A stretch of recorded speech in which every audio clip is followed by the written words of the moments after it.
सख्खे दोघजण भाऊ. एकाच्या बायकोच्या साडीला हिरे होते भोतेकर परिवार.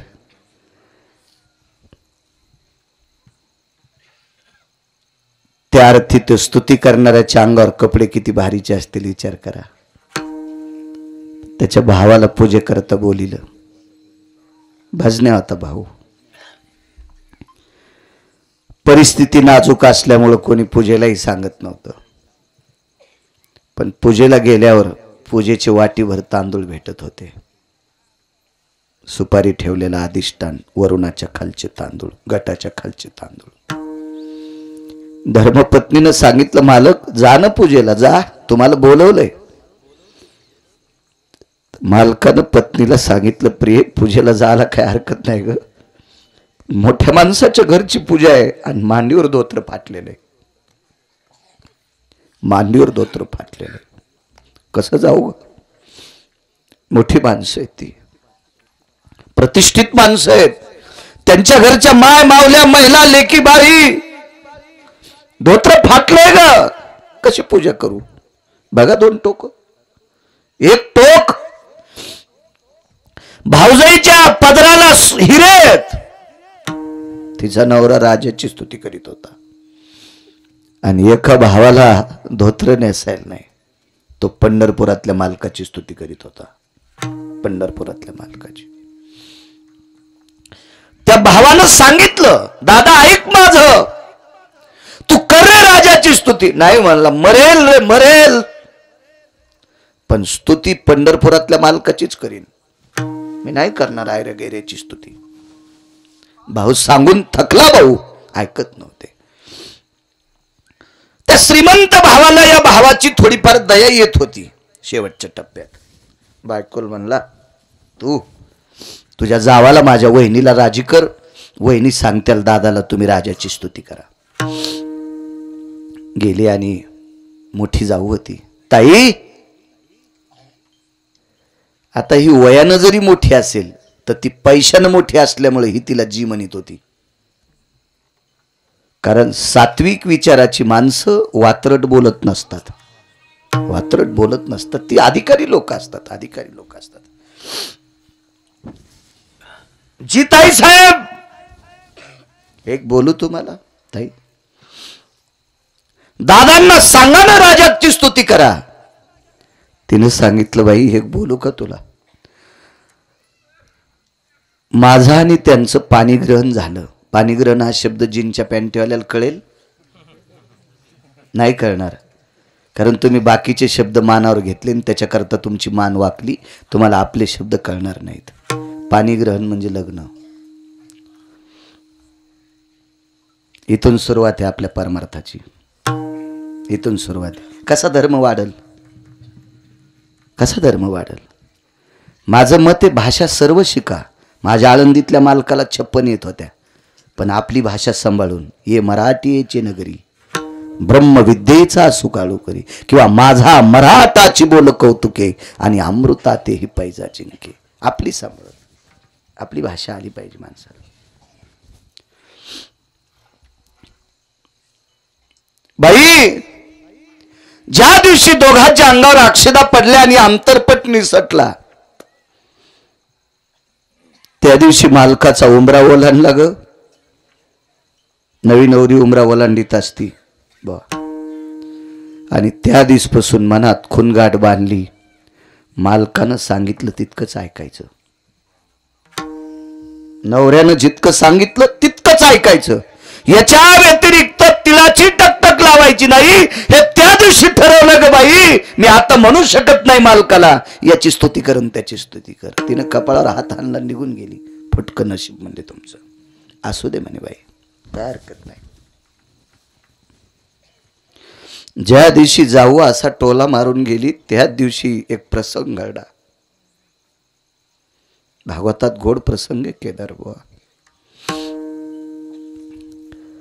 रात्रीचे 11 11:30 वाजले आणि लेकरू जवळ आलं, मांडीवर मान टाकली, सांगितलं, आई काही जेवण्यासाठी आहे?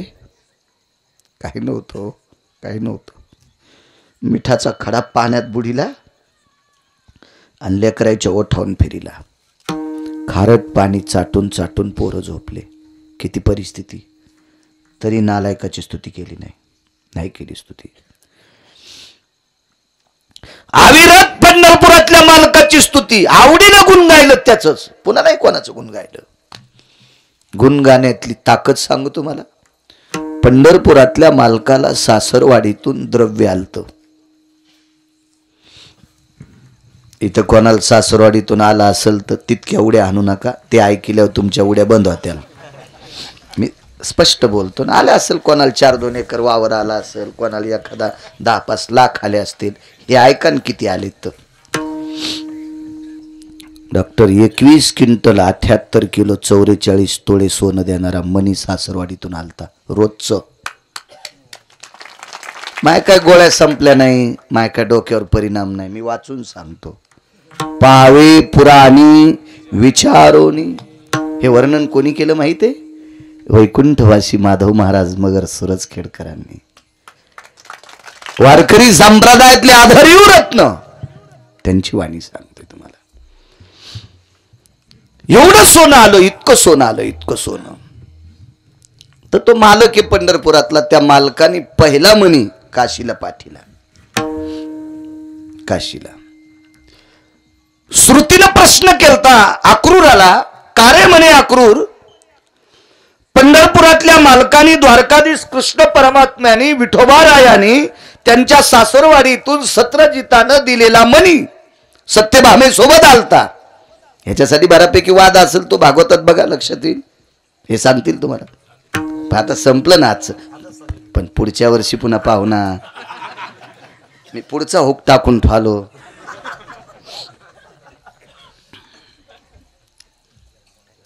एवढं सोनं. श्रुतीने प्रश्न केला, काशीला का पाठीला असेल म्हणे. तर अक्रूरानं सांगितलं, हे श्रुती माते, माझ्या पंढरपुरातल्या मालकाला माहित होतं, त्यांची भजन परंपरा ही काशीतल्या मालकाने सुरू केली. भजन कोणी केले माहिती? काशीतल्या मालकाने. अगोदर नव्हतं. अरुण दादा, हा पकवास सुद्धा काशीतल्या मालकानेच आरक्षित केला. मृदंग काशीतल्या मालकाच्या आवडीचं वाद्य. हो. आणि मग पकवाज वाजवायला काशीतल्या मालकाने इंद्राला बोलिलं आणि त्या पकवादावर ते भजन म्हणायचे. त्यांच्या सोबत नारद आणि तुंबर आले. सुरनर किन्नर नारद तुंबर गाते निरंतर रे, सुरनर किन्नर नारद तुंबर गाते निरंतर रे, माधवा मुरली मनोहर रे, माधवा मुरली मनोहर रे, माधवा मुरली मनोहर रे. सुरनर किन्नर नारद तुंबर भजन केले लोकांनी. भजन परंपरा शिवजींची आहे. या संप्रदायाची स्थापना कोणी केली? शिवरात्रीचा पर्व काळ चालू आहे आता. पर्व काळ उद्या 8 तारखेला शिवरात्री. एका जनार्दनी वैष्णव शिरोमणी महादेव स्थापना केली त्यांनी. आमचा मित्र भेटला, त्याच्या घरी गेलो तर त्याच्या वडिलांनी जास्त इच केलं थोडस. आलात का बाळू महाराज? हो हॅलो. तुम्हाला माहित आहे का? म्हणलं काय? आमच्या 4 पिढ्यापासून आम्ही वारी करतो. त्याच्या पोराला म्हणलं मला काढून देऊ लवकर, मथर लय टकटक करायला. तुम्ही हे जिल्ह्यापेक्षा तालुका मोठा झाला, पुन्हा कलेक्टरला कळत नाही कुठं बसावं. हे वारी करते, मी पाकिस्तानी आहे का? ते म्हणलं महाराज आमच्या आजोबाला नादाचे वय, असं घरी कोणी महाराज आले की सांगायचं. मी म्हणलं तुझ्या आजोबाला एक औषध देऊन हे बंद करू का? ते म्हणलं आता लोक एकाही महाराजांनी दिलं नाही. म्हणलं ते नसन दिलं. ते आजोबाला माहीतच नाही गिरगावचा बाळ्या किती रकिले म्हणून. मुद्दाम थांबलो. म्हणलं बाबा किती वाऱ्या केल्या, काय इशिक झाल्या, वडिलानं इशिक केल्या. आणि म्हणलं तुम्ही बंद काऊन केल्या? नाही म्हणे महाराज केल्या इशिक. म्हणलं याच्यानंतर पांचटवाणी सांग जाऊ नका कोणाला. वारी ही प्रकरण भगवान शिवशंकराचं आहे. त्यानं सुरू केल्यामुळं आपल्याला करता येतात. कधी कधी त्याचं नाव घेत जाय. त्याच्यानंतर बोलायला बंद केलं. औषध चांगलं असल्या गुण येतो. औषध चांगलं पाहिजे आणि औषध चांगलं असून पुन्हा टायमाला दिलं पाहिजे. मला एकदा डॉक्टरने इंजेक्शन दिलं, तुम्ही नाही अंगावर घेऊ नका. मला एकदा डॉक्टरनं इंजेक्शन दिलं आणि इंजेक्शन दुखलंच नाही. तर डॉक्टरला म्हणलं साहेब इंजेक्शन दुखलं नाही. ते म्हणले आपला हातच नरम आहे. मी म्हणलं पुन्हा एक द्या ना. ते म्हणले रिॲक्शन येत असते. पण हॉस्पिटलच्या बाहेर आल्यावर कळालं इंजेक्शन का दुखलं नाही. अंगात टोचलंच नाही, धोत्राच्या कष्टातच हाणलं. कसं दुखन मला सांगा वरती, आहे का नाही. त्याच्या आजोबाला इंजेक्शन चांगलं दिलं मी, त्यानं पुन्हा टकटकीत बंद केली. वारी हे प्रकरण शिवजींचं आहे. भजनी परंपरा शिवजींची आहे. म्हणून पंढरपुरातल्या मालकाच्या लक्षात आलं तिथला उद्धार करावा. अक्रूर घाट बांधला, अक्रूरेश्वर लिंगाची स्थापना केली, मग धन घरी आणलं. याचा दुसरा एक अर्थ आहे, आपल्याला अनायासे प्राप्त झालेले द्रव्य चांगल्या कामात खर्चिलं तरच पचत, नाही तर ते पचत नसतं. तुम्हाला एक माहिती आहे का, बिना कष्टाची आलेली संपत्ती लेकरा बाळा जीव देत नाही. बिना कष्टानं आलेली संपत्ती बायकोचा स्वयंपाक खाऊ देत नाही. आणि जी संपत्ती बायकोनं केलेला स्वयंपाक खाऊ देत नाही ती संपत्ती वाऱ्यासारखी उडून जाती. मग यायला नाशिकला इटा उचलायला जावं लागते, मुंबईला गटार उपसायला जावं लागते. म्हणून किती बी श्रीमंत देवानं करावं, पण पप्याच्या माईन केलेला स्वयंपाक खाला जात जावा, त्याला म्हणत असते श्रीमंत. ती भाकरी करून याची वाट पाली, साऱ्या चपात्या वाळून गेल्या. मग ह्यो भंगिऱ्या 1:30 वाजता आला, एक बूट हरपून, एकच बूट त्याच्या पायात. हरामखोरा, तुला पापाची आलेली संपत्ती अशी गमवतो ना, आलाय का. तुला लेकरा बाळात जी संपत्ती जेवू देत नाही. महाराज विटेवरचा मालक आहे महाराज, तो विटेवरचा मालक आहे. तशीच संपत्ती सासवली. एक दिवशी भगवंताचं आवडीनं भजन करीत करीत करीत करीत करीत करीत ते वारकरी निघाले. पंढरपुरातल्या मालकाला रात्रभर झोप नाही. विटेवरच्या मालकिनीने विचारलं, मालक का जागेत. अगं माझा एक वारकरी जीवनभर माझं आवडीनं गुण गातोय ग, त्याची परिस्थिती नाजूक आहे. मालक रात्रीच्या 2 वाजता जर तुम्ही त्या वारकऱ्यासाठी रडत असाल तर मग तुम्ही का करत नाही त्याच्यासाठी काही. करू का ग. करा ना मालक, करा ना. विश्वकर्मा महाराजाला बोलून घेतलं आणि विश्वकर्मा महाराजाला भांडार दाखिलं. महाराज ह्या गोदामात सोनं पडलं, ह्या सोन्याचं त्या वारकऱ्याचं गाव सोन्याचं करा. आणि गाव सोन्याचं केलं. गाव ठराविक लोकांना सोन्याचे आहेत, पण हे वारकरी किती मोठा आहे पुढचा ऐका. अर्बुजादी टन सोनं शिल्लक उरलं. 10 क्विंटलाचा 1 टन का प्रकाश व्यापारी येते दाणा मार्केटचे. शेनगाव मधलं बाळासाहेब आमचं आवडीचं घर आहे. रात्री बारी किती वाजता गेलं की हायक जेवायला म्हणलेलं खरं डॉक्टर साहेब आवडीचं घर आहे. पैसे लय असतात, पण हॉटेल जेवल्यावर तुमचे कॅमेरे पाहतात ना, मग इथं ठासून बोलता येत नाही. भानगड ती अशी हवाच जाती मंगन. तुमच्या कॅमेऱ्यात महाराज गवसल्या चालू कीर्तनात तर म्हणीन गुरुजी एखादा, ए काय बोलो तू पांचटा, तुला तर आम्ही फल्यान धाब्यावर पाहिलं होतं. मग हे चोर पंक्चर होते. दुकानात गेल्यावर शिद्र गवसन दारा पुढे गाडी राहिल्यावर हवा राहीन, हे चोर पंक्चर असं नाही. सात्विक अन्न खायचं आपण. वेळ प्रसंग आल्यावर जेव्हा त्याबद्दल काही दुमत नाही. तुम्ही यात्रेला गेले तिथं काय आपली सासरवाडी थोडी असती, जेवावं लागेल, तशी काही पण नाही. पण ज्या गावात आपण कीर्तन केलंय ती माणसं जर आपल्याला रांगोळी लावून जेव घालीत असतील आणि तिथं जेवत नसेल आणि त्या पाकिटावर जर वाशिमला धाब्यावर जेवत असेल तर पैसे देणाऱ्याला पण पाप आहे. गळ्यात शपथ खोटं बोलत नाही. तुम्हाला सुद्धा पाप. आम्हाला तर कोण्या नरकात टाकावं हे आम्हाला कळणार नाही, पण याच्यातला अर्ध पाप तुम्हाला पण. विठाला विठाला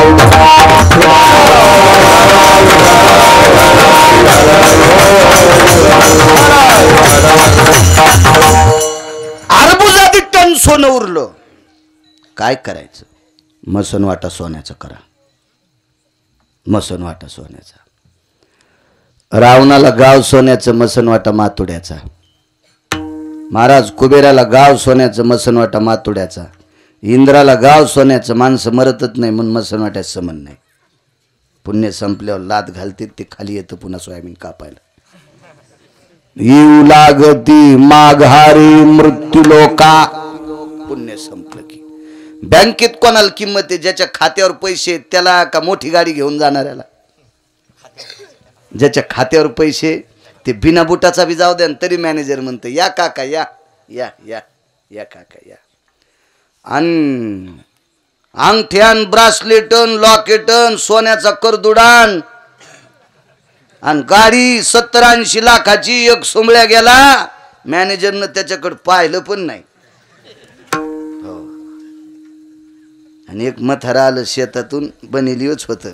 नातीला दवाखान्यात नेलं तर सिजर झालं, 50-50 हजार पाहिजे होते. तसंच उसाल पाणी भरून आलं. बुट पाय भरलेले, बुट कशाचे? घोट्या पस्तोर पाय भरलेले. मॅनेजरनं पाहिल्याबरोबर खुर्ची सोडली. काय काका 50-50 हजार पाहिजे. बरं, ती कुंचली पाणली, लिहिली, मथाऱ्याचा अंगठा घेतला. कॅशियरला म्हणला इकडे येऊन पैसे दे. आणि पुन्हा मथाऱ्याला सांगितलं रस्त्यात गाडी उभी करू नका, मोटरसायकल त्याच्या नातवाला सांगितलं चोट्टे हाणतील. संधीशी दवाखान्या लोक गाडी दी, जिथं सून भरती करेल तिथं, त्याची सून जिथं भरती करेल तिथपर्यंत.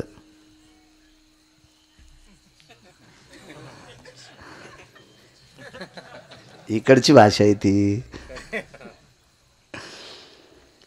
आणि हे 80 लाखाच्या गाडीवालं इतकं पेटलं. ते म्हणलं फाटक्या कपड्याचं मथारा आलं, त्याला लगे रस्त्यानं गाडी उभी करू नको, दवाखान्यापासून सरळ जाण, जवळ आणून पैसे दिले. माय अंगावत एखाद्या कोटी रुपयाचं सोनं आहे. ते म्हणले साहेब आपल्याला काही पैसे नाही. म्हणले पॅनल्टी लागू लागू तुमचं खातं 0 झालंय. तू मोठ्या गाडीत आला सुंबळ्या, पण तुझ्या खात्यावर रुपड्या नाही ना. तसं वरी इंद्राच्या अमरपुरीत राहण्यासाठी खात्यावर पुण्य लागतंय, पुण्य. आणि पुण्य संपलं की लाथ आणतेत का. हा, इतक्या जोरात की पुन्हा कोण्याच दवाखान्यात ऑपरेशन होत नाही त्या कमराचं, काढून देतात म्हणून मसनवाटा नाही. पण वार करायला गाव सोन्याचं, मसनवाटा पण सोन्याचा. ते कोणाला दिसत नाही. माणसं लय नंबरी झाले हो. मसनवाट्यातली इंगल कापून एक जणांनी म्हशी खाली लावली. हो, इतकं पोट्ट भारी. आणि त्याच्या पोराचं नाव शाहूराव, आणि त्या शाहूनं त्याचं नाव शाहू, आणि इंगल कापले आरापतीनं आणि म्हशी खाली. हो, आणि बापाचं नाव धर्म. वारं आलं तिन्ही म्हशी पत्रान कापल्यान मेले. मसनवाटेतले इंगल नेत असते इतके काही काही पानचित लोक. तर सोन्याचा मसनवाटा असलं ह्या तर सोयाबीन कापायला जाचत नाही.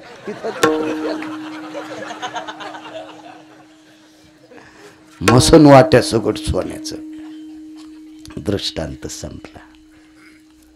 माझ्या देहूतल्या मालकांनी तुकोबारायला विचारलं, देवा हा पुण्यात सांगतो ऐका ऐका, ज्याच्या बायकोच्या साडीला हिरे होते का, हिरे होते ना, ती सुदामदेवाची भाऊजई होती.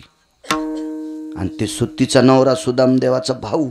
मग ज्याची स्तुती करीत होती ते केदारबुवा मेलन, ते त्याचा जीव गेल्याचा निमित्त झालं. आणि ते मेलं, सारी संपत्ती त्याची लुटली, यालाही लुटलं. मग हे याची बायको कुठं बसले माहिती आहे का? जगदंबेच्या मंदिरात परडी घेऊन जोगवा मागायला, जोगवा मागायला, जोगवा मागायला. कोणाची स्तुती करीत होते? माणसाची. ऐका पंडित जन तुमचे वंदितो चरण, नका करू नरस्तुती माझी परिसावी विनंती.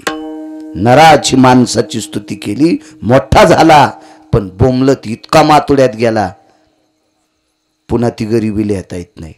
आणि पंढरपुरातल्या मालकाचं आवडीनं भजन केलं. गाव तर सोन्याचं, पण मसनवाटा पण सोन्याचा झाला. तुकोबाराने देवाला विचारलं, देवा का? ठस ठस ठस अंतःकरणातून उमाळा दाटून आला, डोळ्यातून पाणी वाहत होतं. आणि तुकोबारायच्या गळ्याला मिठी मारली. तुकोबाराय द्वापार युगात आवडीनं माझं गुण गायलं त्या व्यक्तीचं नाव होतं सुदामदेव, म्हणून आवडीनं गुण गायलं याच्याकरता त्याचं गाव सोन्याचं. मग आवडीनं गुण गाणाऱ्याचं गावही सोन्याचं करतोस आणि मसनवाटाही सोन्याचा करतो, इतका आवडीनं गुण गाण्यातली ताकद आहे. मग मला तरी दुसरं देतोच कशाला? गुण गाईन गुण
बाजूचे महाराजांचं काय नाव?